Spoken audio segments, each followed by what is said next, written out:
વાત સુરતની કરીએ કે જ્યાં વિવાદોમાં ઘેરાયેલી સુમુલ ડેરી અંગે આ મોટા સમાચાર સામે આવી રહ્યા છે।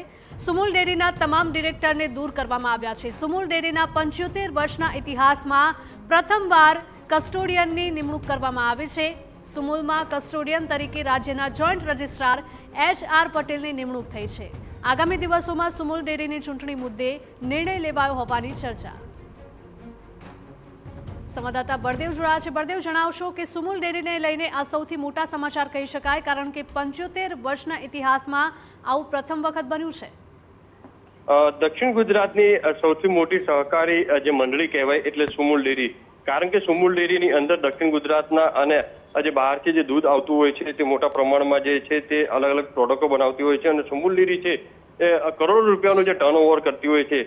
છેલ્લા ઘણા સમયથી સુમૂલ ડેરીની વાત કરીએ તો સુમૂલ ડેરી જે વિવાદોમાં જે ઘેરાઈ રહી છે, કારણ કે જે ડિરેક્ટરોના અંદરના જે બબાલો જે જૂથ જે ચાલી રહ્યા છે ને તેના કારણે સુમૂલ ડેરીના જે પદો ઉપર જે ગરિમા છે તે જળવાઈ નથી રહી। કારણ કે સુમૂલના 75 વર્ષના ઇતિહાસની અંદર પ્રથમ વખત કસ્ટોડિયનની જે નિમણૂક છે તે કરવામાં આવી છે। કારણ કે સુરતના અમૃત મહોત્સવના કસ્ટોડિયન તરીકે રાજ્યના જોઈન્ટ રજિસ્ટ્રાર જે HR પટેલની જે છે નિમણૂક કરવામાં આવી છે।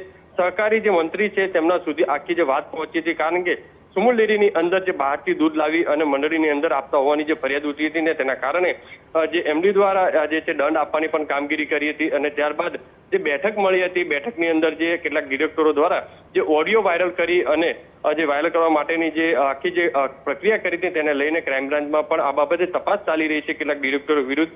ત્યારે જે સુમૂલ ડેરીના જે તમામ જે ડિરેક્ટરો છે તે આખરે દૂર કરવામાં આવ્યા છે અને આવનારા સમયની અંદર જે ઇલેક્શન સુમૂલ ડેરીનું આવી રહ્યું છે તેને લઈને પણ આ તમામ અલગ અલગ જે પાસાઓ છે તેને લઈને આખરે જે 75 વર્ષ બાદ જે કહી શકાય છે કસ્ટોડિયનની જે નિમણૂક છે સહકારી ક્ષેત્રની અંદર કરવામાં આવી છે તેને લઈને દક્ષિણ ગુજરાતની અંદર સૌથી મોટો ચર્ચાનો વિષય બન્યો છે। કારણ કે વર્ષે આજે 4500 કરોડ રૂપિયાનો જે વેપાર છે જે ટર્નઓવર થતું। જી બળદેવ, આપને અટકાવવા માંગે જયેશ પટેલ જોડાઈ ગયા છે કે સુમૂલ ડેરીના તેઓ પૂર્વ ડિરેક્ટર છે। જયેશજી, જે પ્રકારની આ ઘટના સામે આવી છે, 75 વર્ષના ઇતિહાસમાં પહેલી વખત આ પ્રકારનું પગલું ભરવામાં આવ્યું છે, શું કહેશો? ખાસ કરીને સુમૂલ ડેરી સાથે લગભગ 2.5 લાખ પશુપાલકોને જોડાયેલા છે અને જીવાદોરી સમાજ છે। દરરોજના 12 કરોડથી જે વધારે દૂધની આમદની આ પશુપાલકોને મળે છે।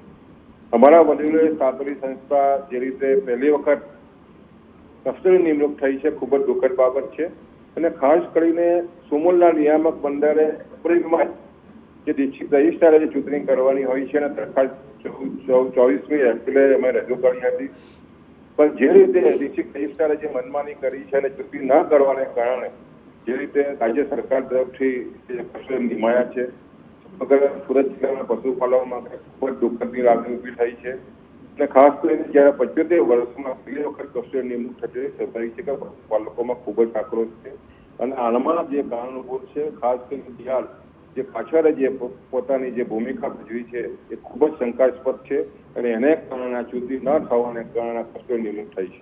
જયેશભાઈ, આ સમગ્ર જે બાબત બની છે, આ ઘટનાક્રમ આવ્યો છે, તે બાબતને લઈને તમે કોને જવાબદાર માની રહ્યા છો?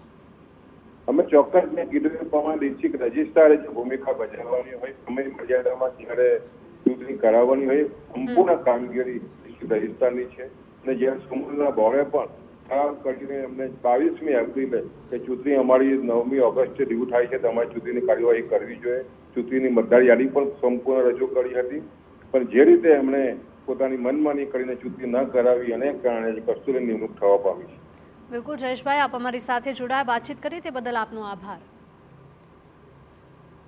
તો સુમૂલ ડેરીને લઈને આ સૌથી મોટા સમાચાર, વિવાદોમાં ઘેરાયેલી સુમૂલ ડેરી અંગે આ સૌથી મોટા સમાચાર સામે આવી રહ્યા છે, કારણ કે 75 વર્ષના ઇતિહાસમાં પ્રથમ વખત આવું કરવામાં આવ્યું છે। એક સાથે તમામ ડિરેક્ટર્સને દૂર કરવામાં આવ્યા।